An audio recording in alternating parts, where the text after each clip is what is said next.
Very special person. Awesome. It's not enough for her to be in the meeting. She also wants to watch it because she is that dedicated. Welcome to the August, what day? 19th Policy and Equity Committee meeting. Thanks for tuning in, those of you who are tuned in. Thanks to everyone for being here. Super quick, as we like to do, we're going to start with Ms. Crable and go around the horn and say who we are. Kathy Crable, Secretary for Legal Counsel. Jen Wagner, Treasurer. Scott, Assistant General Counsel. Dan Hoying, General Counsel. Steve Bolton, board member. Mike Morosky, board member. Phyllis Davis, the board's administrative assistant. And Karen Invest, CFT field rep. And Rob Wilson, Tech. the man behind the curtain. All right. We got a great agenda. Those of you tuned in last time, I'll remember that we were going to make the theme of this meeting community engagement. So we have all of our community engagement policies. That was all that was supposed to be on the agenda, but my wonderful esteemed colleagues have added things to our to-do list. And so we will cover those. Thank you, Karen. Yeah, that's much better. We will add those as well. So beginning with policy 5200, attendance. And I think that 1 and 2 are kind of related, Dan. Is that all the same thing? A little bit different. Policy 5200 is our attendance policy, and it was mentioned this week as a policy that I think the board asked to see whether it needed to be updated post-COVID. Mm-hmm. And there certainly are some references within the attendance policy. There were significant changes and updates we made to our attendance policy during 2020-21 and 21-22. These are years where 2020-21, we ended the year full remote. 21-22, at the start of the 2020-21 year, we were remote to start. We went to a hybrid AB model, like where students were going on different days of the week. We went back to remote. And so all of the sort of changes and additions were related to what ODE suggested or demanded in terms of changes to our attendance policy.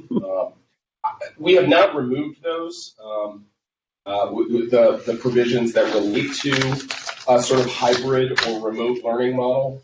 In the event that, we would need to switch to one of those, I don't think we want to remove these, but I have removed some of the references to the 2020-21 school year, and also to that AB model, which was, I believe, unique to that school year. I think.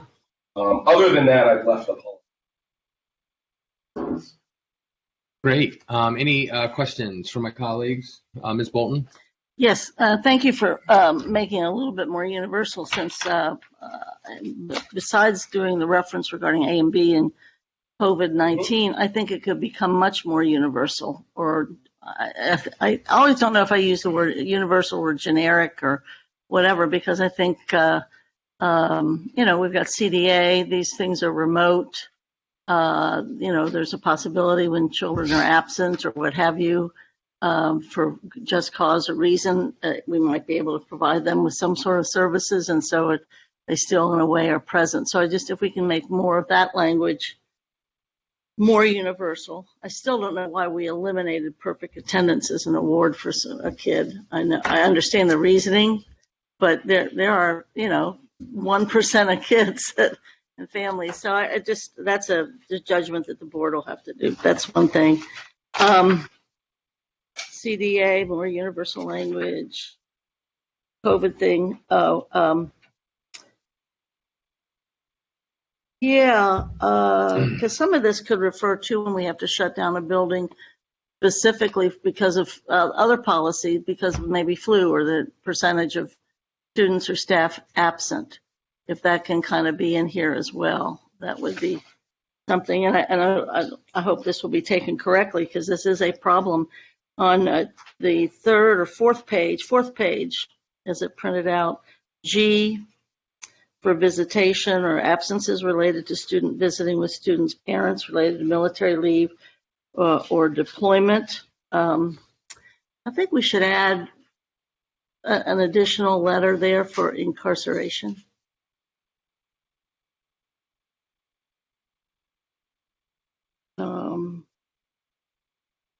Under sibling. I think that was it, Mr. Chair. Wider term of reference. I also didn't see where, it seemed like I didn't see any references to the cost of unexcused absences, meaning, I don't know if we want to describe it here. It seems to have an awful lot of quasi-procedure in this, but I know we specifically wanted to do that because we wanted the public to be able to access it and understand. So those would be my things. Dr. Moffat? No, I thought that was a great catch on incarceration. I didn't even think about that, so that's good. I didn't have anything really big to add. I didn't really have anything huge. I just have one question. It's really just for my own edification, Dan. So I noticed, and I'm 1,000% with Ms. Bolton that we add incarceration as its own letter or what have you. But again, just for my own edification, I see a lot of these have the ORC reference or OAC after it. Am I right in assuming ORC, OAC, none of that has incarceration? Would that be our own? It would, and I'll check on it. And, I love it. Yeah, but these are very closely tied. Cool. Great. Awesome. So with no further questions, then we can, is this something then we're prepared to move forward with some changes? You want to see it, bring it back here and see it one more time? I don't need to see it again. I don't need to see it again. Okay. Unless you want us to see it again. You want us Yeah, to, if you want to. yeah, well, he has to go back. I need to research on that. Okay. I think it does make sense for us to Okay. one more time, Great. especially with the more universal language. That Right. is in the Great. CPA. It would make me more comfortable if you saw it one more time. Perfect. Then we will see it one more time. So Phyllis, we can put this on the agenda for September. Great. And then I know this was kind of an update of an issue that had arisen and the retention promotion piece. I know there was a question about, teacher retaining a student versus promotion, and there was a question about whether or not, and I think this is where the attendance policy came up as well, whether or not the blanket sort of everybody gets promoted because of COVID was actually codified in policy, or if it was just sort of something that we said, right, that one year. So Dan, could you give an update on where that stands? Because, and I'll just say from my 2 cents as policy chair and board member, that, the teachers still have the right through their CBA, right, to retain, and that the issue, if there's an issue in the building, then ideally be dealt with in the building. But I'll let Dan give some background. So I'll say there was a question this week, that's right, from a teacher board member related to the district's promotion retention policy, which is 5410. And that policy was updated in 2020 to reflect, I will say, what if you read that policy, a strong preference to promoting because of the social, logical benefits to promotion, and at least acknowledging and recognizing the potential downsides to retaining a student. This is not my area, so if you need some experts. We know when it's Yeah, a matter of it should be education, obvious, we yeah. turn elsewhere. That's right. Yes. I understand that to be generally a well-researched and grounded position that the board expressed in this policy. And I think it's the benefits and the dangers of retaining a student are sort of universally recognized, not just as like the board, but teachers, I think, generally feel the same way. And there was a question that came in from a teacher who said correctly that the collective bargaining agreement has a policy that says that a principal can't unilaterally override teacher's decision to promote or retain. And that's right also. That's in the collective bargaining agreement. The principal doesn't have that unilateral right. What it does say also is that it should be, ideally, a collaborative decision between a principal, a teacher, a parent. The parent should certainly be involved in that discussion as well. I will say in my experience, it occasionally there is disagreement but it has been very rare. I mean, it is not a frequent circumstance that I get where the administration and teachers disagree. I mean, considering the 35,000 students in the district that are every year, there's a decision to promote or retain. It is a very rare circumstance where there is a disagreement. And, so I don't think the board's position or statement of its position on this is necessarily in conflict with where teachers stand. We obviously have a representative from CFT here also, but that's my experience. I wasn't prepared to address this, and I think Dan's right in general that this doesn't come up a lot. I think it came up last year, and that there were certain children who seemed students who basically didn't show up at all, and some teachers were concerned that or rarely showed up, did no work, and got passed. And they thought that was not appropriate, and that they more work at their grade level before they moved on, or whatever. The teachers were not in agreement with passing them. I can't speak to any of the specifics of that, so kind of my 2 cents without being fully prepared to comment on the policy. I mean, I don't think in general it's a rule, an issue, but I do think occasionally a teacher feels very strongly that a student has not put forth the effort that makes it make sense for them to move to the next grade. And if they all students do, no matter what, that's not good to motivating students to work hard. Mm-hmm. So. Thank you. I'll just add, this, I think you were in on that email also. And the overarching question was that board policy enacted only for that year, or is it now permanent? So I think that's one issue that the teacher raised. And I just will say, it has been my experience that students in the 7th and 8th grade have developed an ideology of, well, it doesn't matter as far as academics, as far as trying motivation. And that laissez-faire attitude has been significantly impacting their academics. And I've heard from some teachers where that carries over, and that's problematic. We have the social promotion ideology as a district, so I think it's broader than just this, but I think this is the most immediate impact. And certainly, I don't want to speak for teachers, but I think that it does need to be reviewed, generally speaking. We need to give some sort of incentive and power to teachers to be able to say the student is not performing for whatever the reason.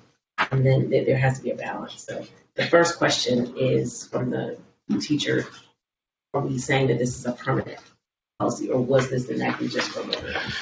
Yeah, to the extent that's a question to the administration, I don't see anything in the policy that's specific to COVID. In fact, my recollection is that this may have been a policy we were working on and had received some sort of input on from the curriculum department before COVID, that it was then set down and not like picked. There were a whole set of policies that we sort of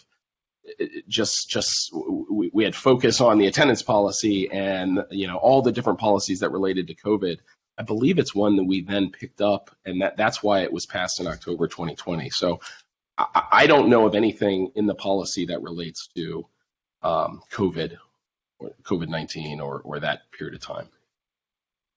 That's why I made that comment. I wasn't told that this was a codified thing anyway. It was more of a let's get beyond this piece.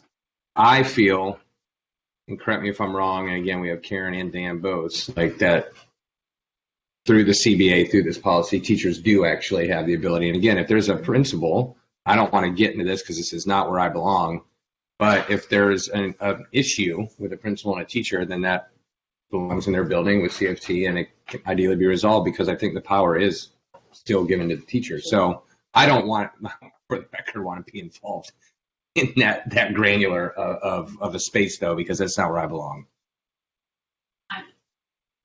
Yeah. Looking at the collective bargaining agreement, which is here, I think that's an issue that district is supposed to have a team composed of teachers and administrators who are supposed to kind of be the final arbiter of any decision where there's maybe a disagreement between the teacher and the principal. So I think if we stick with this. Yeah. Okay. I think that's after a language that says that it should be a collaborative decision between all parties Yeah. involved. That's right. Yes. Ms. Bolton? Now, this might appear to be kind of scattergun on this, but I think it is an issue for teachers when indeed they are doing the best that they can. Hopefully they are doing the best that they can to educate kids and teach kids and help them grow. I don't think there very often is there any real benefit to holding a kid back, especially if the family's concerned about it or whatever. But I also think that this policy could be reviewed by us because I think there are some other issues. I think the collaborative team works. I think that makes sense. 1,000 years ago, as a relatively new teacher, had a principal believe that they could actually change the grades that I submitted and change it on a report card for a kid because who the kid was. That kind of tension happens. So I worry about that. My biggest concern is on the appeals. I think there should be an appeal path. I think that's right. But I think built into this policy, remembering our equity policy, we're supposed to find places where there could be disproportionality. And so I would like to see a line in there that's part of the appeal process that on some kind of occasion or whatever, the administration reviews to see if there's any disproportionality that's handed down during those appeals, or as we look at who we're holding back and who we're not holding back. So I do think that there's something to be said for reviewing this, just even to measure it against the equity policy. I'm also going to say this, that very frankly, we better be able to demonstrate that we did what the law requires us to do, which is provide all the possible services and support for that kid. And that 7th and 8th grade, when you start, I think you're right. I think if there's no cost to it, those early grades, or there's not the rigor, or it does set the pattern. And it's not only not fair to the kids, but it's not fair to the teachers that come after the other teachers in the earlier grade. So this is very important. And again, I'll put, as I always say, we need a success center at every one of our high schools, like they have at Walnut. Or Jen has heard me say that. But yes, I think a review is good as the good doctor suggests. Okay. How do my committee colleagues feel about putting this on the agenda then? Give some homework, we'll look at it, and we'll bring it back. And especially through that equity lens, I like that. Good suggestion. We'll bring it up in September. Yeah. Cool. Great. I think we should have the teachers here specifically for that one too. We don't want to misspeak. You mean CFT? I agree. And I mean, honestly, I'm new to the policy committee, so. Cool. Well, we're excited you're here. Here, Karen, yeah. We're excited you're Yeah. here. Seriously. So we need another lawyer. Just what we need. And I don't want to misrepresent the CFT position. I do know it has been an issue. Mhm. There is no way to motivate students when they know that we passed. Sure. I mean, some students, Sure. a lot of students are self-motivated. Sure. Something that you just said accused me from something that I heard at the Urban Network Zoom, I think last month. There's a great concern too in the state about the credit recovery programming that we might need to. Other districts are starting to review that because answers are available other places. The management of it has become kind of strange. But the other piece here locally is that there's great. It's not about passing or not passing, but the idea, again, to your attendance piece, is that, kids, we're not getting what they used to call seat time with these kids. And so I just think that's a big, big challenge for student outcomes, that they can do a whole bunch of stuff or not do a whole bunch of stuff, and still we find a way. So I know that's an issue. So maybe if that can weave into what's the requirement by law as to how many days they have to be here, or what happens regarding truancy or whatever. These things are totally interrelated. I think you were right. They are. Yeah. Great. Well, then Miss Nimbus has homework too. Then we'll all do our homework. We'll come back September. Yeah. Thank you. Sorry, I didn't mean to give you. No, it's good. It's I just important. think it's a great. I think. And we need to give it some teeth. I'm all about giving teachers some power that they can use. And I know I've heard kids say, "Oh, it doesn't matter." It absolutely does matter. Well, and ultimately, if there's a conflict in an agreement in the policy. Yeah. We need to know about it. Yeah. Fact. We need to know about it. Great. I don't think there will be. I don't think so, but yeah, well, we can still try and doctor it up a little. Yep. Cool. Great. Are we good? Move on? Mm-hmm. Great. Cool. Yeah. So now, number 3, 4, and 5, the aforementioned promised community theme of the meeting. So we have 3 policies here that all involve sort of community-facing endeavors of the district: community learning centers, parent-family engagement, and the local school decision-making committee. We will take them one at a time, if that is all right with my colleagues, beginning with community learning centers. I've got a bunch of annotations and notes, but I'm going to wait until the end and see if all my stuff gets covered. Start us out. No, Start us out. I ain't starting out. Yeah. Oh, man, how about it? Wow. Start us out. My lucky day. all the okay. work. Great. That's embarrassing because I didn't actually read the. I'm just kidding. I did. I was trying to get out of it and be like, I'll let you guys We know that's not true. You know this. So, all right. Well, I'll just give my comments. So for community learning centers, I have a pretty broad overarching comment, and then some pretty minor things after that. My broad overarching comment that nobody will like to hear is in general counsel's office is that I think this just needs to start over. Period. I think the whole thing is very strangely written. It definitely wasn't written by any of the 3 people from counsel's office sitting in here, because I know how y'all write, and y'all do not write this poorly. I don't know where it came from. And I mean, it's not terrible, but it's just oddly written. It just kind of hops around, you know? Mm-hmm. So I'll just kind of leave it at that. I think it needs to be a little stronger. I do like the intent of it. Referencing the one plan, the LSDMC, and the ILT. I think what I'm looking for as far as like strength of language is, I mean, this has been said in any number of rooms I've been in the 5 years on this board, is that the community learning centers are not the least bit created equal. And I mean, a lot of that, there's another policy, and I'll bring this up when we get to the other one. I can't remember which one it is. It's 9142. Local LSDMC regarding the principal's responsibility of community engagement. My question I wrote next to that is, do they know that? And so, some principals are better at it than others, right? Some CLC resource coordinators are better at it than others. I would like to hearken to Ms. Bolton's points that she repeatedly makes that I know I'm grateful for, the equity policy appearing in here. I know we have the equity policy pops up in here in the first paragraph, but maybe some more of that language baked in. All the other things I have, again, are pretty minor. They're like moving words around. So I don't feel the need to get into all that right now. I just give you my thing with my writing on it. But I would just like to see, I don't know, I'd like to see it cleaned up. I feel like it hops around too much. Got it?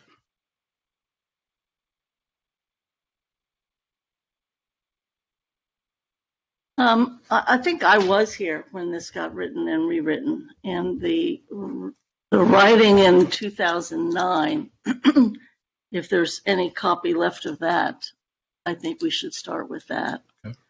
What we see here is in the first few paragraphs, the interest that was first started that helped pass the facilities master plan, which passed, frankly, on the back of a promise of community learning centers. So you see philosophically here where there's, it goes down through, it should be a resource coordinator. The purpose is also the community being involved with our kids and what have you. So that first part of it is good. what happens at the second half of this, in part, happened because we had a committee called Public Engagement Committee. And then we had the administration to, how shall I say, begin to leave. And this dates back to Mrs. Ronan. The administration really was having second thoughts about some aspects of community learning centers.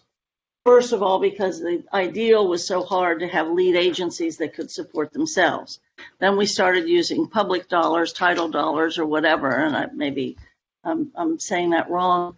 And so it became pretty easy to get the money to the organizations to subsidize the resource coordinators that were supposed to be aligned with lead agencies versus they really end up being our own employees, kind of. So it got sort of bastardized. So what I would say is that we might want to go back to what the original was. There's also at the end of this, there's confusion too, and it was trying to deal with use of property. That became a big deal when we started to put in school-based health centers. So who's paying for what? So this represents kind of an evolution of the community learning center. I'm happy with the first few paragraphs, but to start it over, because it's not what there's only one lead agency that I know of that actually is still operating under the original concept in part, and that's the Community Learning Center Institute. And everybody else, thank God for you. Thank you very much for wanting to do it. But it also is financially, it has become something else. But I don't want anybody to leave this meeting thinking that one of the hallmarks of the district is getting it like some huge revamp. It's more of a return to the original concept instead of what's grown up. Because part of the reason I was hopeful that we would put LSDMCs and CLCs on is that through, I'm sure, no fault of her own, the message has somehow been communicated on the street that somehow we're not committed, or the new administration is not committed to LSDMCs or CLCs. So we know that the board remains committed to that, and we're sure the superintendent is too. So I'd be careful how we're messaging it. But I think starting over is a good idea. I think finding what the original was would be useful. And also I think Jen will want to talk about this funny money stuff that keeps happening as to what's the source of the what have you. Everything's changed about it, and it's been done for a good reason in order to achieve what we wanted, which is everybody is a community learning center, and that's an important goal. That makes sense. Do you want to say something, Jen? It makes sense to me, though, just real quick.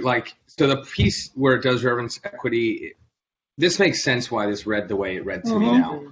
Because it definitely felt like we were going somewhere, and then it was like, and they'll have this. But you know what? I just thought of this. You know what? I just That's thought what of that. happened. It's like how my son's brain works. It's kind of like I was reading, like, we're going to go over here. Now, no, over there. All right. Sorry, Ms. Wagner. So at 70 or 68 schools at 70,000 apiece, it's $4.8 million annually. And it did start off with the 21st Century Grant, and now it's become a burden on the district's finances.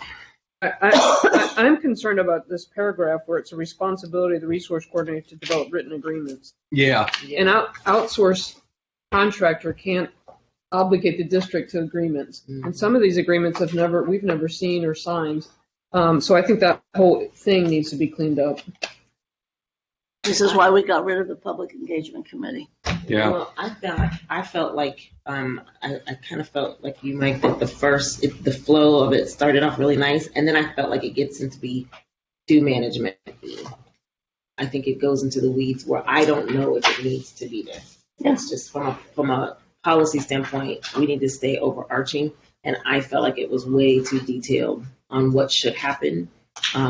And I don't know if that was the intention. And so you gave great historical context, because maybe that was the intention, that you wanted to have that level of micromanagement. But I think that, to Mike's point on them being equal, they shouldn't be equal, because they should be reflective of the communities that they serve. However, so that wouldn't make them maybe equitable, but not equal. Those are two different things. But I also think that this doesn't stay high level. It stays way too detailed, which I'm not comfortable with. So, and it was very choppy. I think that's the reason why it's choppy, because it was kind of like, hey, we want to do something really nice. We want to have community learning centers. Oh, and they need to look like this, and they need to do that, and this person needs to do this, and that's just way too detailed in my opinion. So, I definitely think we need to look at it again. So let's do it. And could we start with the original if we have it somewhere? Certainly. I do think I think there will need to be more direction to us as to what you want this to look like going forward. I think this maybe in the 2009 draft will certainly give us an idea of what the original conception was. What it looks like now, I'm not sure whether that matches what the board envisioned or not. It's, there's a payment made essentially to each lead agency to cover the cost of a resource coordinator. The agencies use that in different ways so that there's sort of a difference between what resource coordinators make from school to school. That can cause some angst. There's now, some resource coordinators that are employees of. Not anymore. Okay. I think we cleaned that up. That was at one point. Which is, there's awkwardness there. That was the line Jen highlighted, Ms. Wagner highlighted is exactly the same one I highlighted, which is and it may be what the board wants, and we can try to draft to get that, but it's the only place I'm aware of where the LSDMC is the one agreeing to a contract as opposed to the board. And if there's money involved, generally that would require the treasurer's approval. That's correct. Well, and board approval if it's over and board $50,000, approval. right? So I'll add to that because of the cost of these, we've put it in this RFP process too, that we've had RFPs for resource or for lead agencies and resource coordinators. I'm not sure that's what the board had in mind at all, that there'd be like an RFP process so I do, my point is I do think we need more direction in terms of what you're. Well, from this board, you need it. Right. Because there's, between when this was first written in 2009, and I was a part of that, because I think it was Susan Cranley made me be on policy committee, if I recall. She's pushy. She's kind of pushy. I was 12. I wonder where. So anyway, but I got to tell you, this this probably represents from 2009 more than 20 iterations of a board. Right. At least. The thing I will fight about and go to bat about will be that it is part of the original intent. I can think of agencies now whose number one resource of funds is the money they get for us to hire their resource coordinator and have them be paid. Mm-hmm. I mean, so that goes back to like Kathy Ingram approach, where these people are making money off our kids. I mean, if we listen to that 3 or 4 times a meeting. So I think go back to the original intent and see where we are. But this is obviously, in fairness to any number of administrations, at least 4 superintendents, and hopefully 1 treasurer. No, 3 treasurers, I guess. The thing that is here is the administration trying to find how to achieve getting everybody to be a community learning center. Because we were doing things to make that happen, but we did leave the original intent to a certain extent. And it needs to be fixed. Even this nice thing about the redundancy of the community, whatever assistant, we were worrying about community liaison. The school committee coordinators. Yeah, that's so confusing. So that was the original position. And if you think about the definition of a school community coordinator, that's the same thing as a resource coordinator.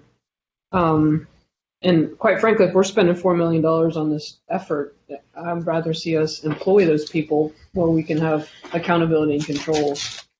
However, see, there's a lot of stuff here, but we are, I'm sure, as a board, still committed to community learning centers. I would say so. And we need them, and Absolutely. they're useful. I think in theory, everyone is definitely committed to it. I Yeah. think the problem is that the devil's in the details, and this You is got way it. too detailed in my mind.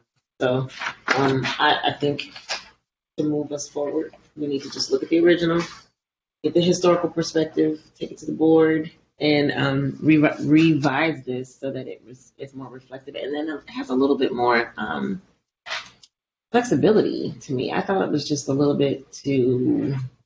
It's I horrible. felt like it was management-y because it was trying to make sure that you did this, and for some reason it was to ensure something, but it wasn't clear on what that something was. It was just, So let's just look at the original, take it back to committee. Yeah, just bring the original back, and maybe administration can help us figure out what was wrong with the original or what needs to be.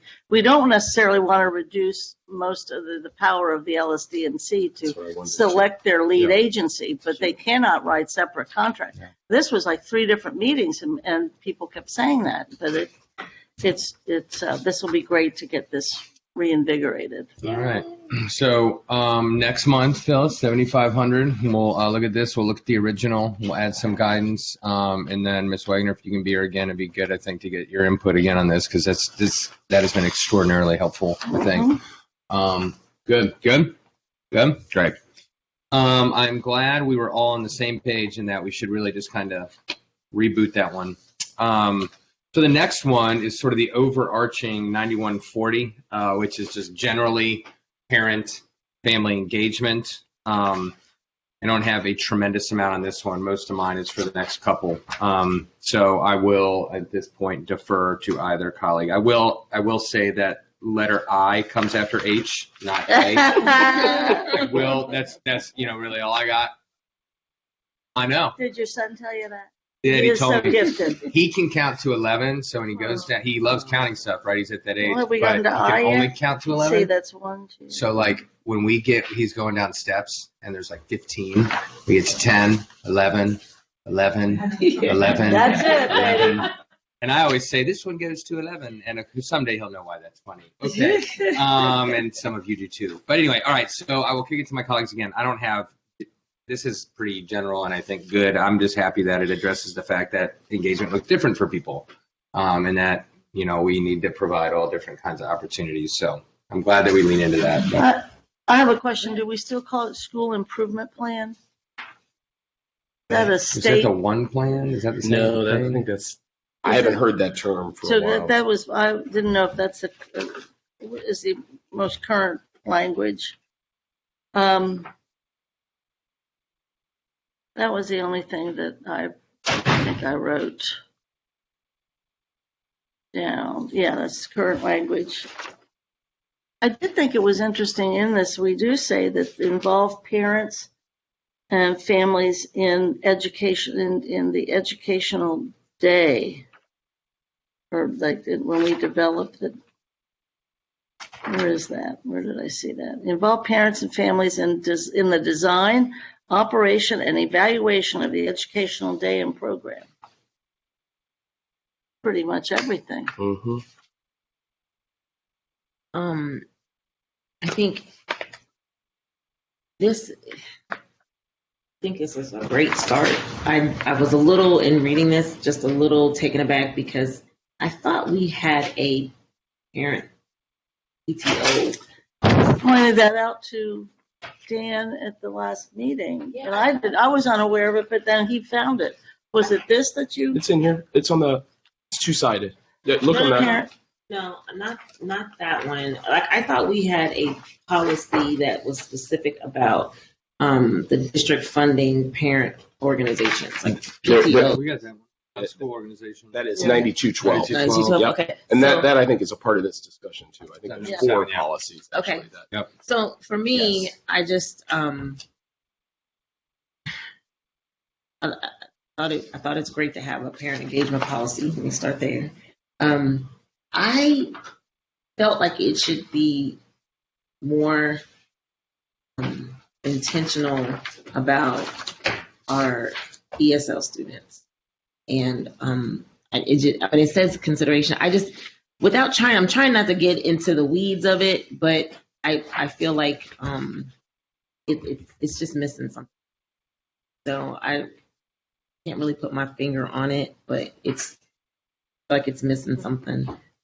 It says, yeah, we should have it and all these things count, but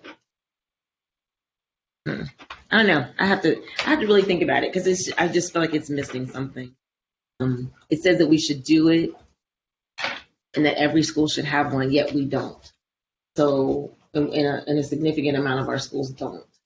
So I just don't think it's either clear. For some reason, it's not being followed. What is the reason why it's not being followed? Is it because there's not an understanding of it? And I guess that's where I'm kind of taken aback. That yes, I think this is great, but it's not being followed at every one of our schools. So there's something missing. You're speaking of the parent organization, right? Yes. Yes. I'm speaking of this particular one. So I just feel like it's missing something. It doesn't speak enough about what counts as a, and it says a lot, but ESL families that get together, what constitutes a parent group? Mm-hmm. If you have two parents who share an interpreter, is that a parent group? I mean, I just feel like we may be in compliance with this on some levels, but I don't feel like this really has, I think it's a great start, but it's not intentional enough to me to say every one of our schools should have a parent organization. It looks like this. These things count. Booster clubs count. Parent professional development count. I don't know. I just feel like it's missing something. And I just don't feel like it's welcoming enough to our ESL students, to our students with disabilities. I just don't feel like it's descriptive enough of what counts as a parent organization. Mm-hmm. Because I believe every one of our schools would be in compliance if this was written broad enough. So I think that was discussed last time also, is to flesh out what the board's vision of a parent organization is, and not just sort of, could be two parents having a cup of coffee, but something more than what that means to the board. Okay. I agree. I think it's kind of perfunctory.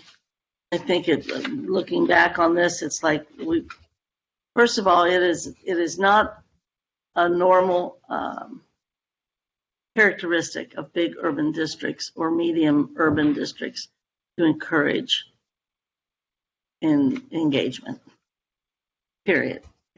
Just traditionally, the big districts are basically run by the people that are in the administration and the people that are in the unions, and that's what it was. And I can think back. We didn't even use the word district very effectively. This is like a first draft of what would want to be, and then we never necessarily went back. And some of the bigger language that you would want should be lifted from these little grocery lists and put into more flowing kind of language that sets the tone.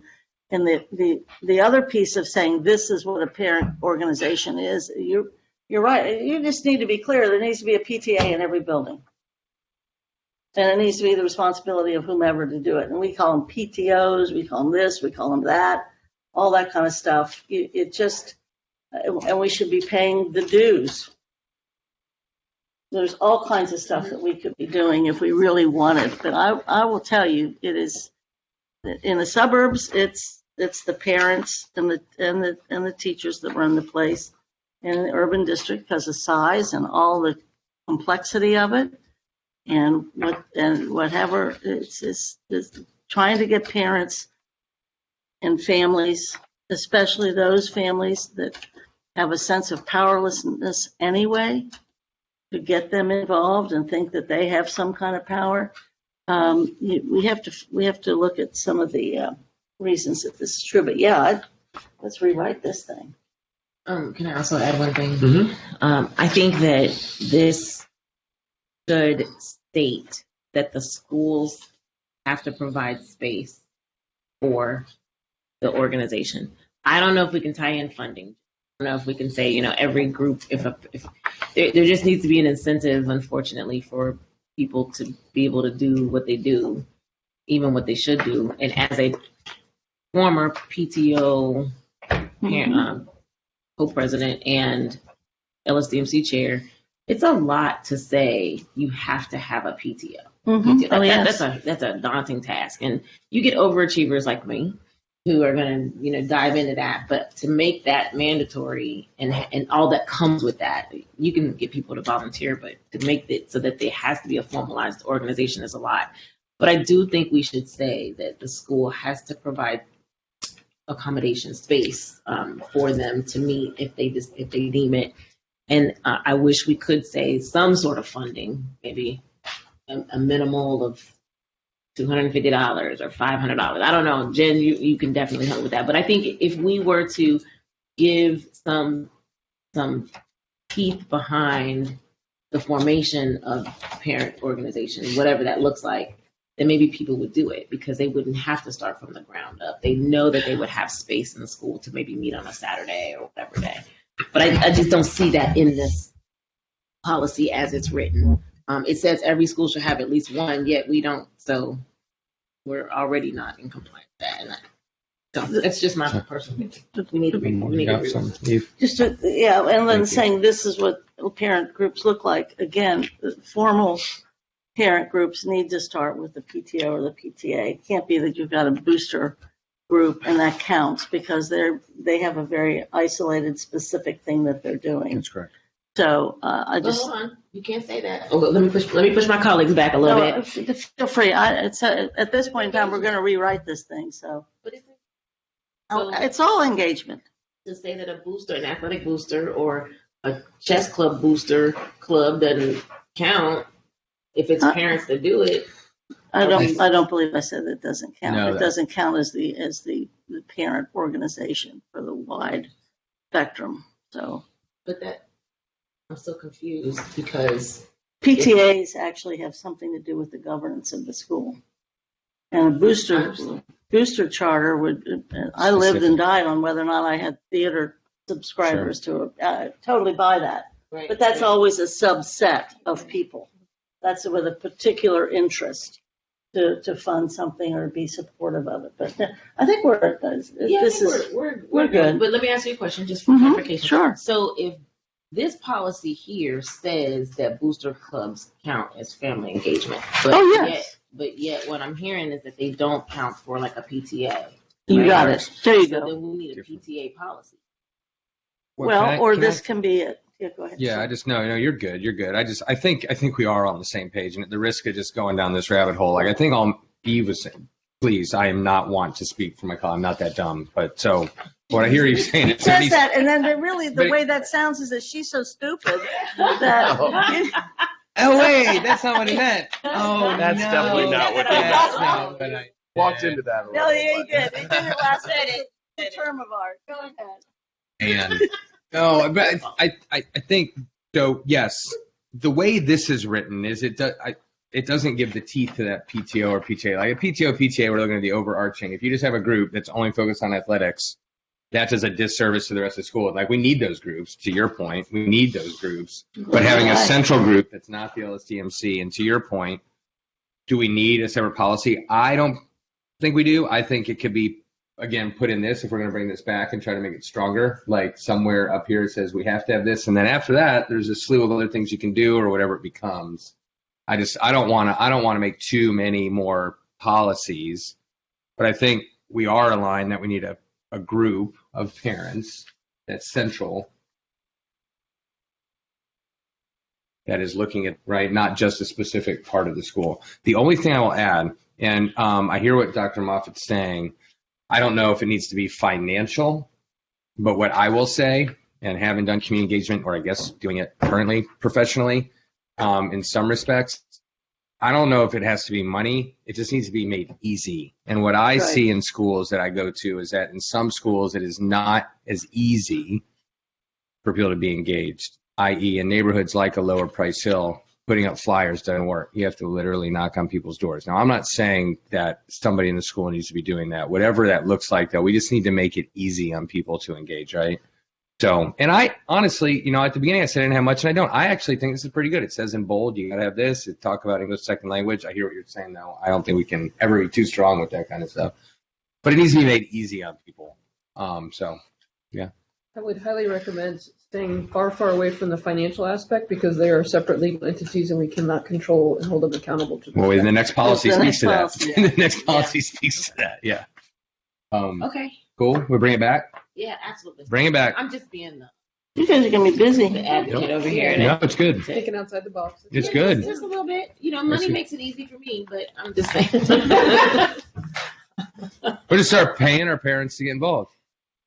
Right? Oh, yeah. You know, we could, I was always one of those people like, The hey, let's incentives. take off Hey, money look. on the student fees if they put in 500 hours. And It's a money type thing, but I'm a thinker. I dig it. I ran an agency for folks experiencing homelessness, and one of the surest fire way to get parents to do the age of stages questionnaire was to offer, gift cards, things. That's just the reality. So I can hear what you're saying. I do. All right. Okay, so we're good. So we'll move that one forward, to the next agenda next month in September, Phyllis. So thank you. 9142 is a pretty chunky policy. It's LSDMCs. I have comment.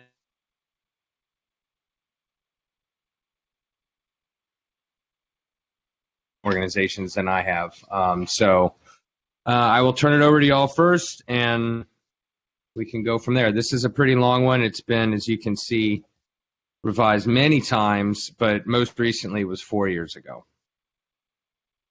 That was when Miss Bates was chairing this committee, and Miss Bolton and I were her compatriots in that effort when we revised this and looked at it. So, anyone want to kick it off? I'm gonna let history go first. That's I'm you. happy to do it. I wouldn't touch it. Yes, 16. that one, that goes back Yeah, to the that's- other. The only reason I'm saying that is that, first of all, LSDMCs, I think are like 48 years old. And there is a unlevel, uneven willingness to use them effectively. And it's the first place that the district's engagement breaks down, when the LSDMC doesn't function the way that it's designed.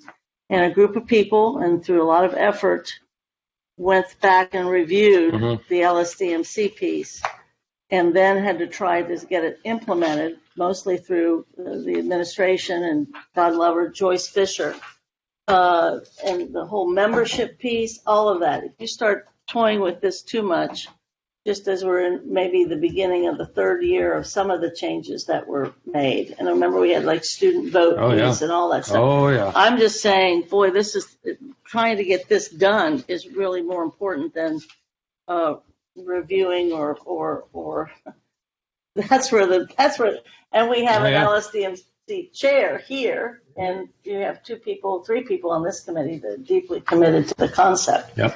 And I just would worry about changing too much of it or any of it besides what we just dealt with in the other. Cool. Well, I have to agree with you on everything but 2 things. I don't think that this needs to be changed. I think having lived it, it's pretty applicable to how things work in real life. Has been my experience. Under training, 16 was a little confusing for me, but then under training and implementation, it says the board student achievement committee will be responsible to ensure funding for training of LSDMCs. The superintendent will provide a manual written by staff of the district. I don't know, something's wrong there. So, I mean, we don't have, first of all, we're not going to have a student achievement committee, so we need to address that. And We just need to take that out. Yeah. And who's going to be responsible for that? And I don't know, does the superintendent do that? I mean, I just don't know. That part is just. Yeah, I think there's 2 things to agree with you about the student achievement piece. That's where it fit when the student achievement did more than it has been doing in the last couple of years. And now it's going to be all of us, which I'm excited about from that standpoint.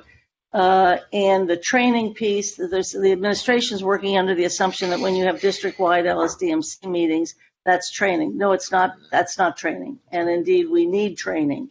So I like that part of it there, to how to behave. That would be great and function and govern.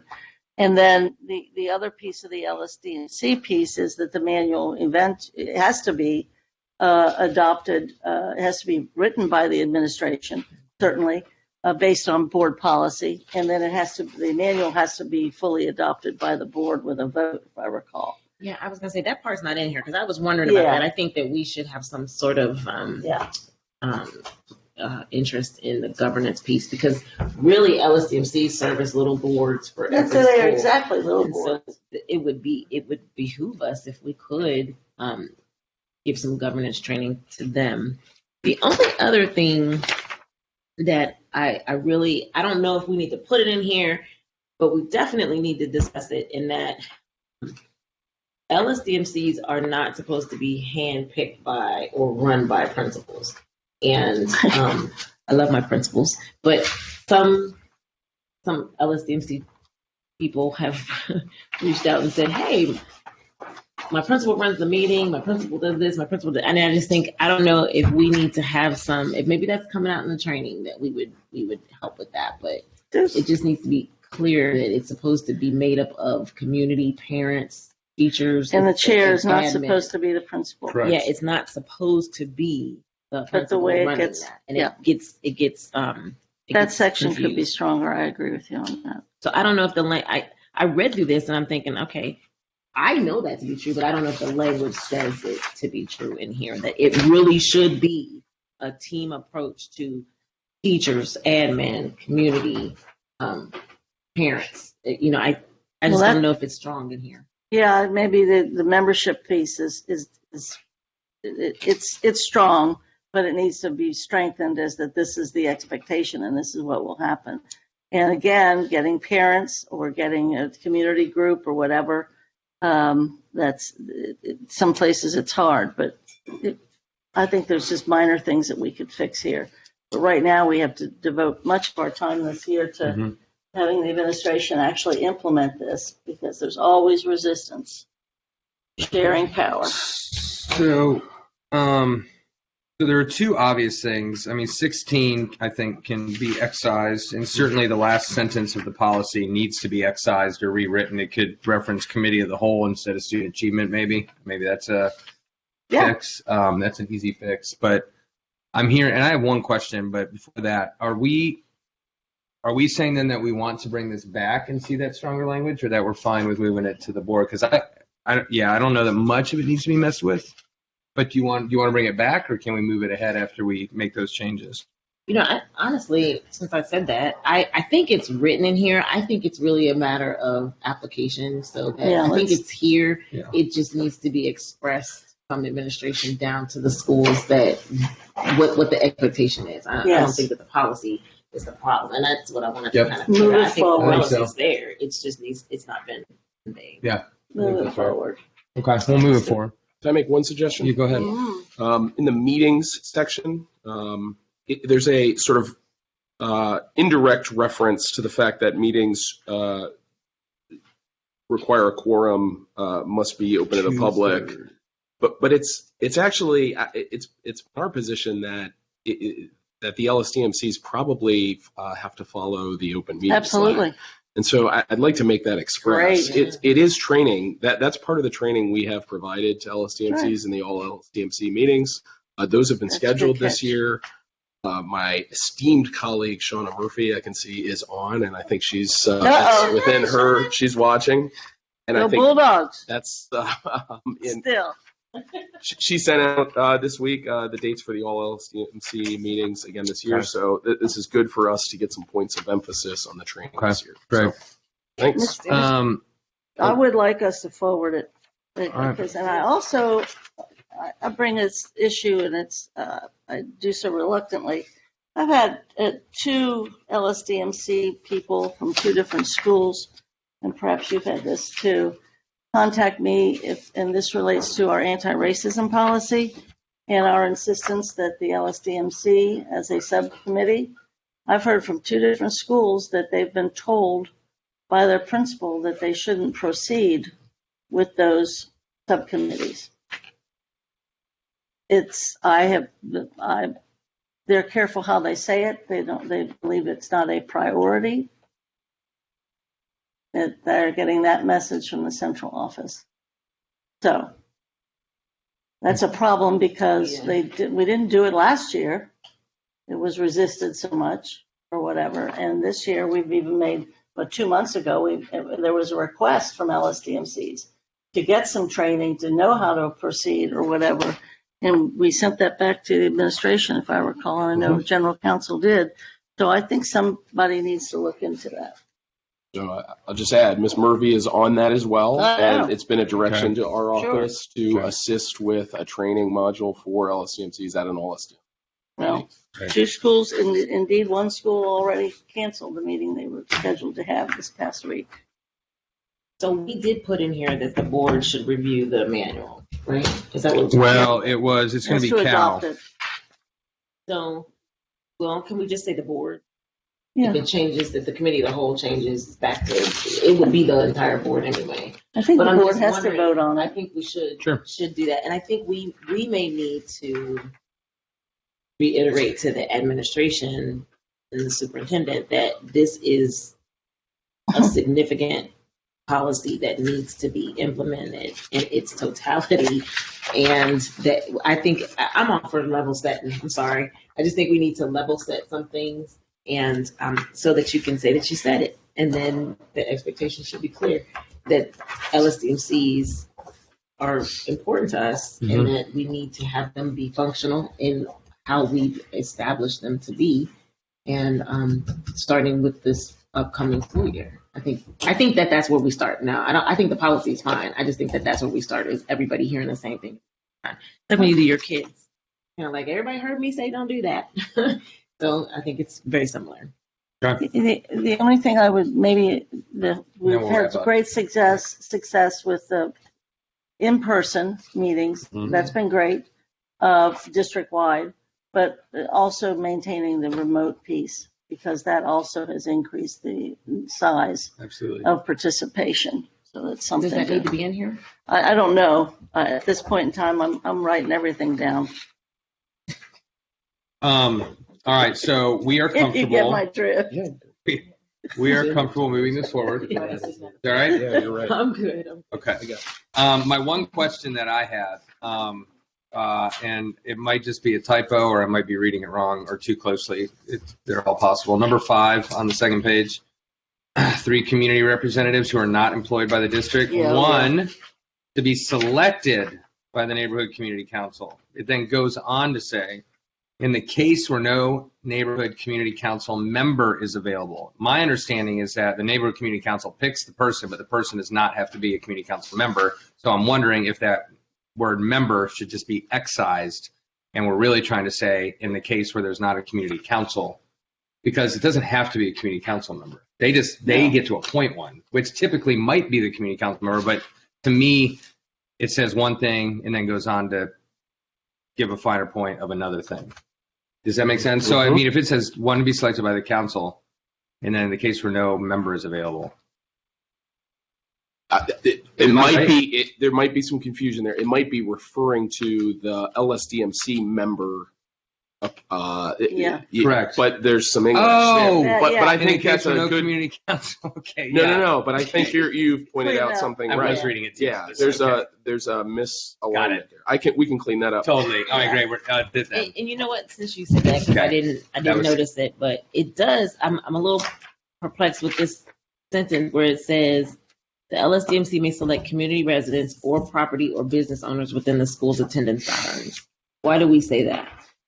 Mostly for those schools that are not necessarily neighborhood schools.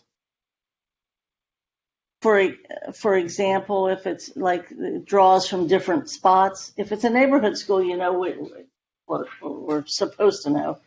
Who knows? But I think part of that is widening the choice, because if you have like a Montessori school, it may be in Northside, but it's drawing well beyond it. And so to find the business or a property owner or somebody that's wider than just the neighborhood where the location is, you use the attendance boundary maybe. Okay. I think I get it. Cool. It sounded exclusive for a second. Yeah, yes. Property owner and business. Like, wait, what? That's Yeah. not equitable? No, I'm sorry. Okay, I got you. I'm good. Good? Yep. All right. We're going to skip number 6 and go to number 7 because it's right in line with what we're talking about, non-school organizations or NSOs. And for the edification of those watching who do not know, that's a fancy legalese term for groups that are not CPS. And so, as always, we'll turn it over to my friends. I've got a couple things, but Start us out. all right, Jen. let's start out. Let's do it. Let's do it now. All right, I'm gonna do my English teacher stuff and my little notes in the column that I hope are useful. In the first paragraph, an operation throughout the district, but are not limited to, parent teacher organization associate. I would just add, but are not limited to, which we do elsewhere in the policy, just not there. It's a nitpicky kind of thing. Probably doesn't matter, Yeah, but so- you know.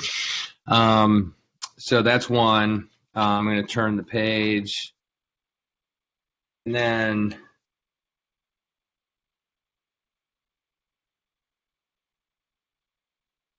similar to the other one, my question is maybe more philosophical in nature.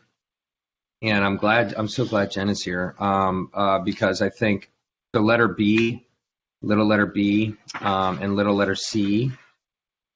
And this is a sincere question. I'm not in the habit of gotcha questions. This is a sincere question. Do we ever check this stuff? I know I don't. So I'm curious, like, if this is, because it seems all very relevant to me. So I'm just curious, like, is there a way we could be better stewards if we're not? How can we help? That type of thing. So we don't have a formal process that goes out and audits these groups, other than what our internal audit team might be doing. Or have you done it? Unless there's an issue that comes up that, that has come up in the past, then we get involved. But they are their own legal entities. And so, okay. Yeah. I'd be happy to elaborate. So I think, Dan, you and I went through this back probably in 2018. There used to be language that said the district's internal auditor will review all applications for non-school organizations, providing assurances and so on and so forth. Uh-huh. And so through our review, we wanted to make a clear distinction by removing that non-school organizations are in fact separate legal entities. So that was kind of an intentional move on our part from a liability standpoint and not giving assurances over groups that we don't truly control. Got it. So I think that's a really good point. I think it's great coming up again. To what degree do we want to be involved in the financial reviews and assurances? That's a good, that is a good point. And that's why we have smarter people than me working here. I hadn't thought of it like that. Makes sense. Dan? Yeah, I from our standpoint, there's certainly not CPS entities, and there's formal legal separation between these entities. However, there have been times where we have insisted on a showing of financial accountability. It's rare, but every once in a while there's a situation where the organization is, doesn't have good check writing procedures, and there can be a lot of money built up with a walkathon, whatever, and when then the school says, here's how we think that money can best be used, they're fundraising sort of on our name, often on our property, and we want to make sure that those funds are available for what the organization was intended to. And so there have been times where we've sort of looked to these provisions to say, it's critical that you have. You're a separate organization, but you must have good bookkeeping, et cetera. Okay.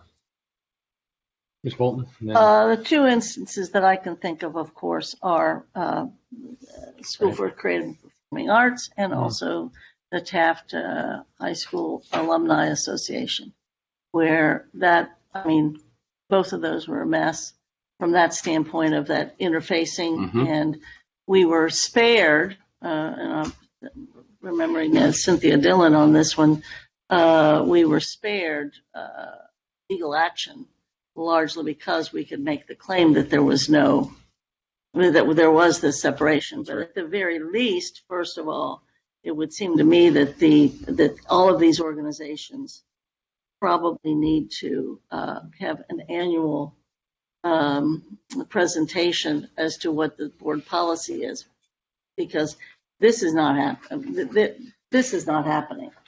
I'm going to just say it. And if you go to schools, you know it's not happening.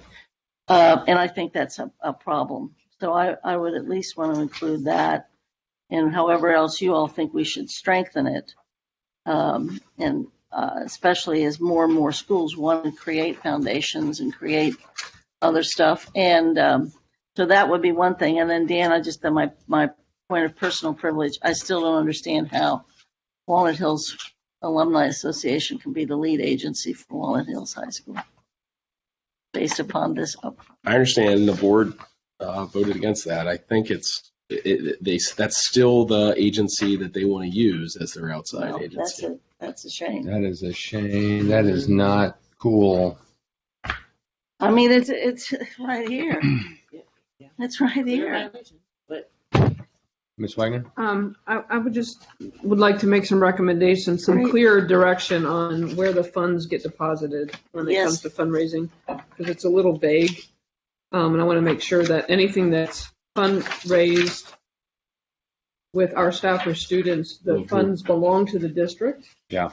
And it just says applicable fund. It doesn't say specifically district bank account. So I'd like to offer a little bit more clarity in that, if that's okay. Perfect. Dr. Marley? I also think not just the big ones like Performing Arts and Walnut, but we've got some of our other schools. I know one in particular who has a foundation, and they do a really big walkathon, raise thousands of dollars using our name, using our logo, all of that. And those parents differentiate. They've created a foundation, and they tell where that money goes. And the principal is even asked to use some of the funding and has been told no because the parents didn't want it to go there. Right or wrong, this is not in alignment with what is written here. So that's one that I'm sure has slid under the radar. Some parents have kind of looked up with the state their nonprofit status. I mean, we've got little bitty fires going on across this district that I think we need to. We have semblance of clarity that we're not getting out to people, and so I don't want to micromanage people that are super engaged because we don't want to stifle that. But also we need to be clear because when a person participates in a fundraiser like a walkathon or a bookathon, they're not looking at it from the foundation. This is the foundation doing that. They're looking at it like CPS. This particular school is doing that. So that is a reflection of us. Whether or not we have all these things in place, we need to, because they are benefiting from the usage of our logo and our name, then we need to have some semblance of control. And that control can be, I don't want to micromanage, but it can be as simple as you're going to use this particular bank, or you're going to at least give an audit once a year, once every 2 years, and give us the information back. I just think that this is I'm very uncomfortable because I think I know it's being violated as it's written. And I think it's a powder keg just waiting for ignition. And I'm very nervous. I don't like my name being attached to anything that could potentially cause incarceration or problems. So I want us to really shore this up. I don't want to add work to Jen or our auditor. I don't want to add work to you all, but I do think we need to add accountability. So that's where I look at C under, it says use of facility assurances that the organization will have a faculty member or principal on the advisory board as a sponsor. Will use teacher, volunteers, students, and members to conduct activities, and then be willing to pay for any or all additional expenses incurred by activity. I'm just kind of confused on what does that mean? Will not commingle funds under B with student account activities. I just think that I'm just a little uncertain. So, Do you need would you like some clarity from Dan? Or well, I mean, I know how it's written. I'm just uncomfortable. Okay.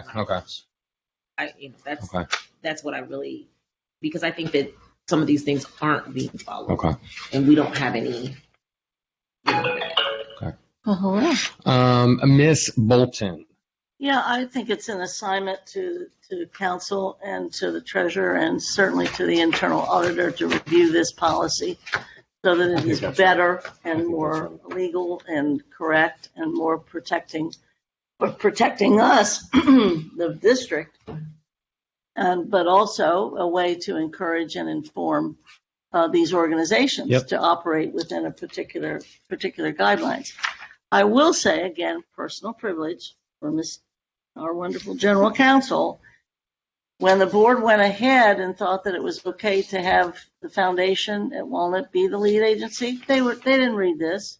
They didn't know about this policy. No, I think No, the board pulled it. They did Okay, not approve it, but they wanted to. And so sometimes when, on your personal advice, I think, and our personal advice to our colleagues, sometimes in some of the agenda stuff, it would be really helpful. Treasurer do it, superintendent do it, whoever. Unions do it. Check out something because we get so much stuff to have an opinion about. You know what I'm saying? Yeah. That you might be able to find some more information on this topic somewhere. I mean, I'm not asking you to do our work. We got to do that. But I just think that there's a way that we would all be better informed. And I know we're working so hard to get the stuff in advance, but also some guidance. And it might have to come from more the treasurer and then also through the superintendent, through general counsel or whatever. I just think there's a way to help us be more informed. I'm glad we did the right thing, and I know Walnut, they're angry, the two of them are angry at me about saying something, but there's 100 agencies that would love to be the lead agency for Walnut Hills. 100. They start with Civic Garden. So. Can I ask a question? Yeah.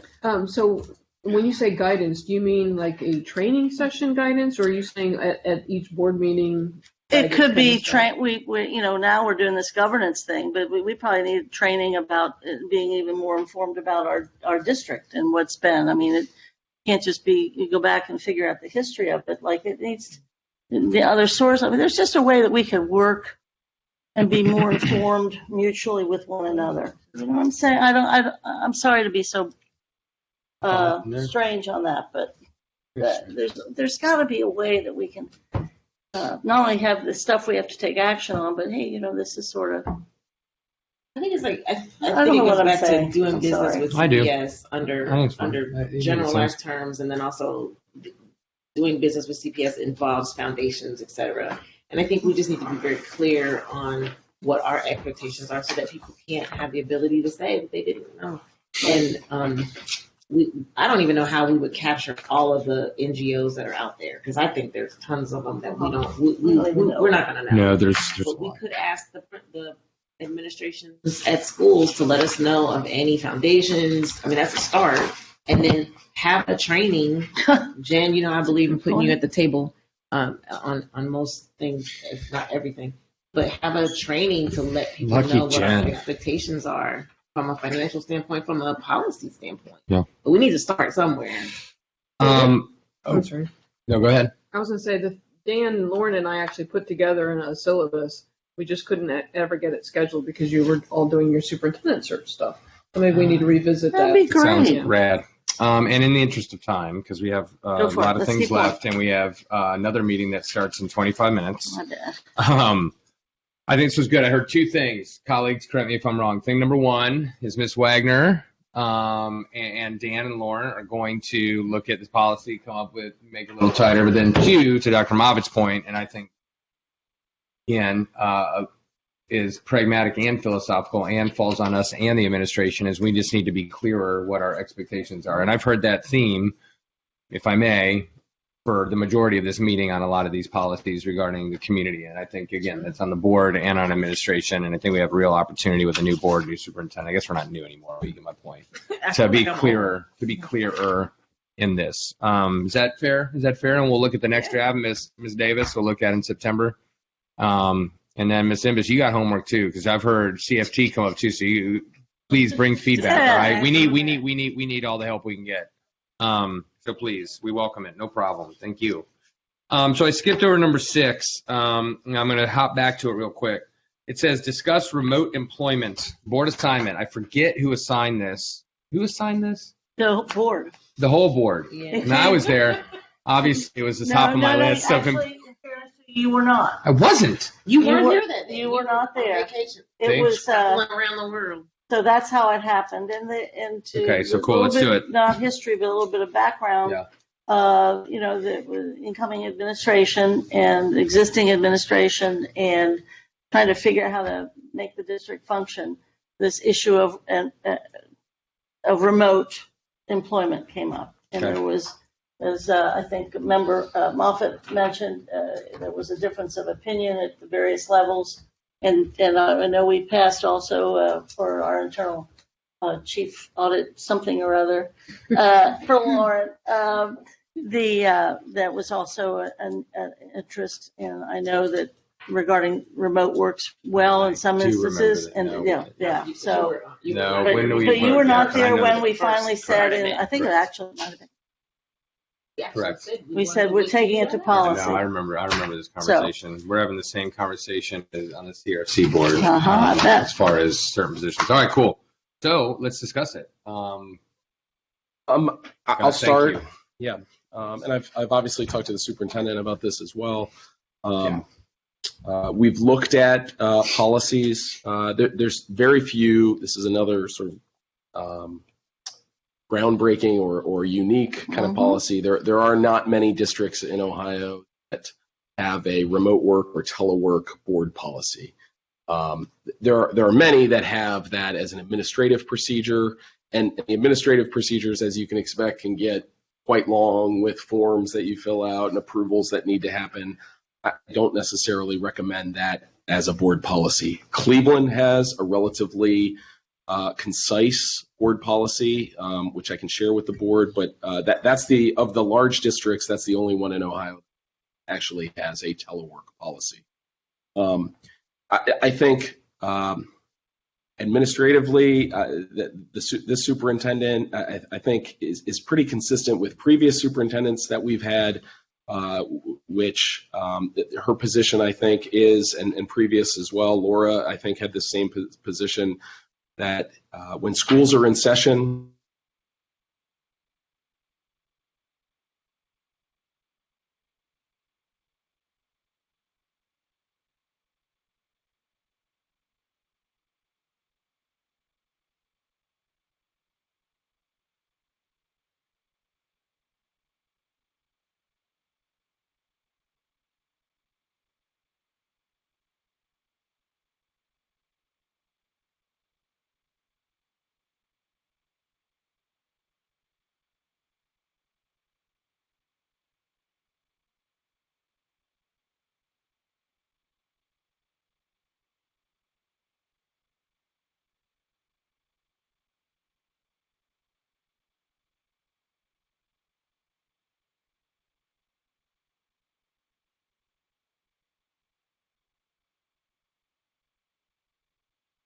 be some flexibility or openness to the summer and times when schools are out of session, but has a relative, a strong preference for in-person during the times when schools are in session.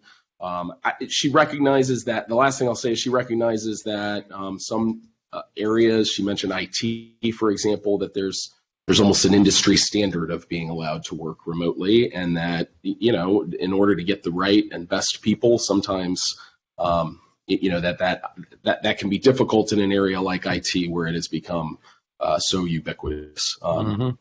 That's sort of the view of the administration. Again, from our side, the legal office, I think, if the board intends to pass a policy, we would recommend, again, sort of a high level. This is the board's view on it without getting into all the administrative procedures. That would be my view. Do you have anything to add to that? Yeah, I think that, for us to kind of draft a policy, I think that's just kind of what we were discussing. We would almost like the board's kind of view on how they see remote work, so that way we can draft it. And that way there's several, like Dan said, there weren't many large school districts. There are other maybe universities or different things like that. But again, there's always almost two different views. Some view it as case by case basis, depending on the job. Some just have more just a liberal policy in general, or some have the opposite, where the assumption is everybody's in the building. So it's more so getting some direction on what the board's view is on that. I'm gonna step up for 1 sec, so I'm gonna turn to you, Dr. Moffitt. I will just state, and I think I've stated this before, but my position is that we have to be able to offer remote positions, regardless of what personal things we may think or how we grew up in the world of work. My world of work certainly was in person. The world has changed and it's not going back, and we cannot ask some people to mandatorily be in an office if they do not have to be. We're not gonna, and maybe now we can get away with it, but in about 10, 15 years, maybe even less, 5 years, we're not going to be able to get away with it. Next year. Yeah, we're not going to be able to get away with I don't think it's it. gonna take that long. But that's my opinion. Whatever the policy looks like, I agree with what y'all said.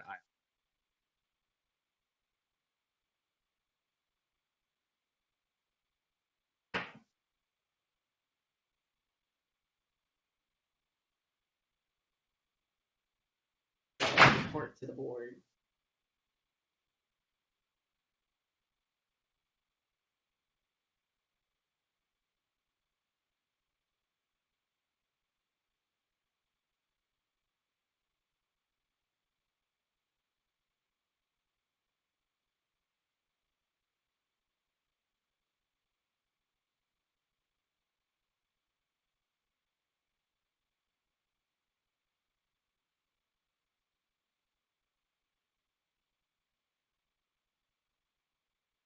In an attempt to have things be uniform or kind of ostracizing a potential work capacity that we cannot afford to. We need people.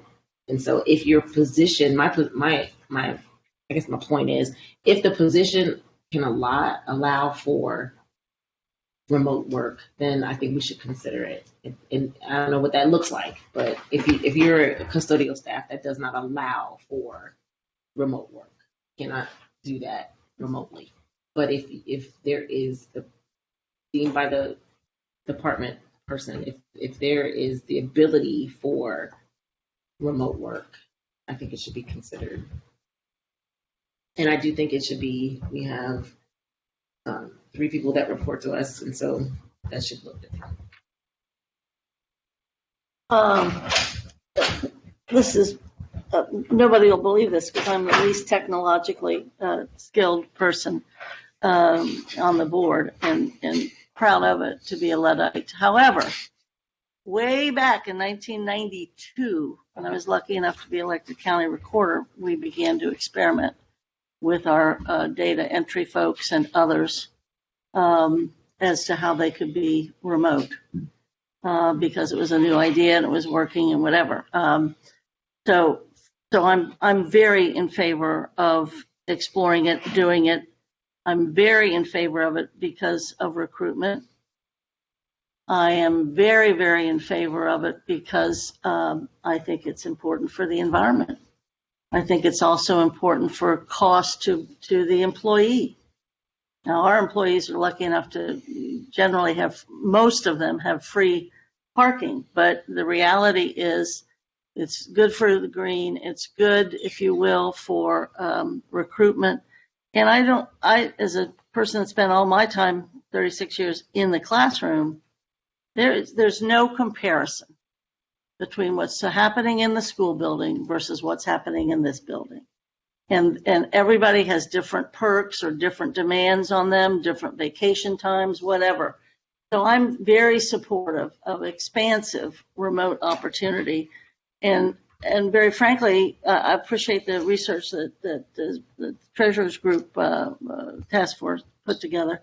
But I also really believe firmly, from still having almost weekly contacts with people at the recorder's office, the productivity actually goes up. And I know that now the whole world is trying to get people back to their offices and whatever. I understand that. But the other piece of it is not just the work, but also the availability and access. If there's a way that is part of it that this people still can access somebody via their phone, or it's not just being able to produce the work product. It's really also about the accessibility is you do need to collaborate and coordinate with each other. But very frankly, I think we do so much collaboration and coordination because of the technology. Mhm.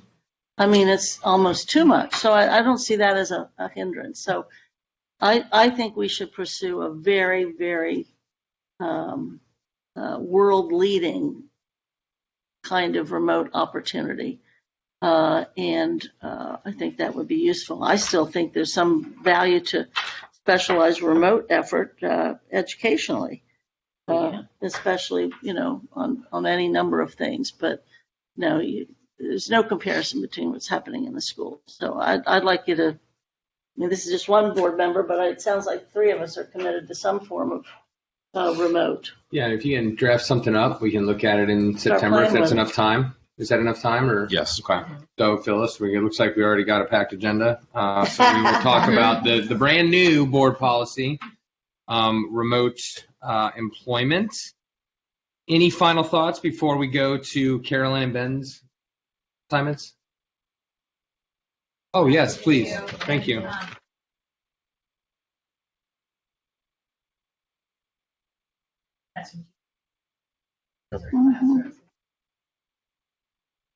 Occasionally, there's an opportunity for somebody who's on a certain kind of leave, like in COVID, who works one-on-one with students, in particular when students were on devices and those teachers were not permitted to work remotely, even when we requested it as an accommodation of their disability.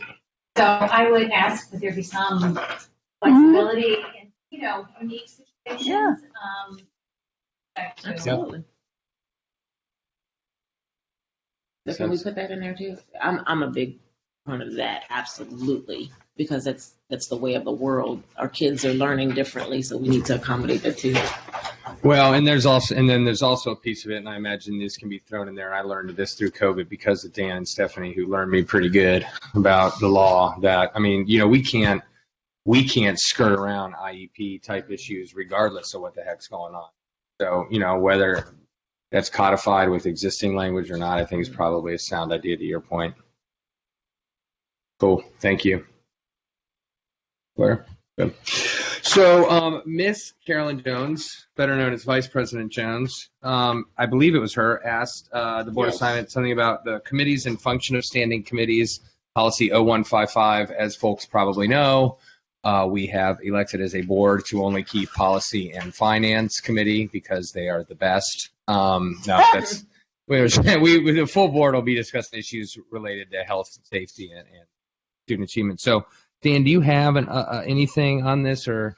So I thought about putting a red line together, but I didn't presume myself to be as smart as this committee to make these changes. I presume that what you're looking for is to move some of the student achievement and district instructional performance committees' responsibilities up to committee of the whole. I would say that's right. Mm-hmm. Anything in addition to that? Well, and eventually health and safety. I guess health and safety exists until December. And then after that, health and safety would have to get moved up to committee of the whole as well. And I add a bunch of stuff real quick. As I think we said at the board meeting too, each of the current committees need to review the work plan, the responsibilities section in the bylaws, because they are listed as strategic plan items. It might be helpful for administration to help us know which of these have been achieved and which can be taken off because the strategic plan is over, or which one should continue. We've asked a couple of times, but everybody's been way too busy to have some sort of evaluation as to the success of the strategic plan on items. So the first thing is, I need some guidance from the administration for all the committees to know what strategic goals can be cut from this as we move forward or carry forward. And because each of them do, and I do think that the page of 155 where it starts with committees, I think those first couple of paragraphs are probably okay, but I do think that the the listing should probably be reviewed where it starts furthermore such minutes and that's okay. But when committee chairs will present monthly updates and what have you, start figuring out, is there going to be a chair of student achievement, or like in committee of the whole, it's always, at least in past times, it's the superintendent that runs the committee of the whole, or should. It hasn't been that way the last couple of years, but it used to be. So that's an administrative kind of committee as much as it's a board committee. So, but I just think you should go through those lines, that grocery list, if you will. And then also always cut the second part of the committees of the whole. And we all have suggestions as to what needs to be moved where, if we want to talk about that. I don't know, we have time today, but I think to Dan's point. I think this is another homework piece. I mean, Great. I definitely didn't agree. go through this with a fine tooth comb at all before this meeting. Have some. I do think it warrants a bigger discussion. Yes, I exactly. agree with you. I definitely think that we need to. I was not prepared to deal with all of that today, so I have to for sure look at it. I just, in looking at what the responsibilities of the Student Achievement and District Instructional Performance Committee are as listed, I didn't realize what all of that entailed. To be putting that in under Committee of the Whole is concerning, because I don't know if we're going to be able to get to all of that, and we tend to run out of time, i.e. today. So I want to make sure that we're really, really focused on holding the administration accountable to high student achievement, finding out and learning what's going on. And I think we need to spend some time significantly there in making sure that those things are. I think we have to put this on the next Homework. one. Yep. Homework for September. All right.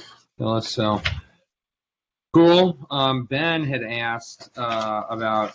So when President Lindy was on this committee, we looked at, and he was there too, we looked at all of our purchasing policy. We had a bunch of them. We put them all together, and we came as close as humanly possible in the state of Ohio without violating state law to saying you had to be, union friendly and pay your people good wages, et cetera. And so we did that. And policy 6320 is that. And President Lindy had asked for like an audit of sorts of how we were doing with it. And I know, Dan, you had sent an update of this. You want to kind of start? Yeah, of course. There were changes made to the policy approximately a year ago, specifically related to that bidders to Cincinnati Public Schools will provide some information about contributions to retirement plans, contributions to pension plans, the percent of their workforce that resides within Cincinnati. And so we met with the purchasing department, Trina Levens. She is a new boss, of course, our new COO, and she confirmed that information has been required of bidders. She asked for a bit of time to put together some information and a report for the board. Okay. We'll be ready for the next board meeting, and I know Board Member Moffitt also asked for information about minority contracting, women-owned businesses, local businesses. Good. So we'll have that as well. Great. Thank you. Awesome. Great. I don't have any follow-up. Anyone else? I don't have a follow-up to that. I think waiting is good, especially since we do have a new COO. Right. I think Yeah. that's Yeah. fairness to him. There were two other things that were brought forward for this. For that Just- policy? No, No. other business. Oh, no. Yeah, no. So We're the going to other, move on so to we're gonna. I have one question about it though. Okay, go ahead. Yeah, go for it. Yeah. Just one question. I was concerned about something called non-teaching employees. I know we're trying to merge different. Yeah. That one's weird to me. Okay. That's another term. Got it. And then I was, is this really about non-teaching or is this about unrepresented? So let me give a little bit of context. That we are trying to merge our classified, we're the classified or civil service policies with professional employees, and to come up with one set of personnel policies. There is a robust, as you know, teacher evaluation policy. There is a robust principal evaluation, counselor evaluation. There is a very general, it was called the classified employees evaluation policy. I was trying to we will come up with a better term, but what the idea is that folks who don't otherwise have an evaluation policy just for them, there is the board. Yes, we need, and that's what try to capture. Again, with better language there. Cool. Thanks. Dr. Mahler? I'm good. You good? And now, Ms. Bolton, curious. Yes, sir. That being the only comment, are we good with moving that forward, or we want to see what the new Bring those back. term is? Bring it back. Yeah. Bring them both back. Because, well, the other one is kind of weird too. The outside activities. Yeah. I had to bring both these back if that's easy. All right, let's put those on the agenda as official numbers. Then, Phyllis, we'll do 3231 and 3221 next time. It's not a long discussion or anything. No, yeah. But it's a little, yeah. It is, yep. There's some Okay. issues A little there. different, yeah. First Amendment. And, Yeah. Yeah. Hello. Right. Cool. I have one other piece of other business. Excellent. And then if the 7 people in attendance, if anyone wants to talk, go ahead and raise your hand, and I'll give you a couple minutes to talk here, and just, let Rob know your name and who we represent, and if you want a direct response, make note of that. My other piece of business is logistical, and I apologize to my colleagues, but it's pretty cool. My nephew, who's taking a victory lap at college, is actually going to graduate. I said that, it came out wrong. He's going to graduate, but it's December 16th, and I'd like to be there, and we have a policy committee meeting that day. And I'm not going to ask Eve to change around finance, but I would ask if you all would permit me to ask if we could move that date, the 16th, to December 25th. Just kidding. That was just a joke. That was that was Sunday, December 25th. No, I was just gonna throw out the 9th just because, but it doesn't have to be the 9th, the Friday before. It could be, if that works for you guys, same time. That works for me. Okay, so we'll move, thank you all so much. We'll move policy December 9th, 9 to 10:45. And my nephew is accomplishing a goal that his father, my brother, could not accomplish. Georgia Tech University asked my brother to leave, which I like to remind him of. And his son, my nephew Zach, is going to be graduating from Georgia Tech. He is by far the smartest person that's ever existed. He's a rambling wreck. And then What did he major in? He started off in computer science. He ended with that and business, and he is just he is too smart for his own good. And then his brother is at Alabama, and he is majoring in fraternity and football. More like his dad. My brother majored in both of those things. Anyhow, it's enough of my family history. Are there any speakers? They're probably like, get us out of here. Any final thoughts? We feel like that sometimes. Hey, nobody wants to get out of here. Everyone Good good? job. Everyone happy? Very Ms. good. Bolton, We're Dr. good. Mahler? We're good. Great. Thanks for being here Thank you again, so Jen. much.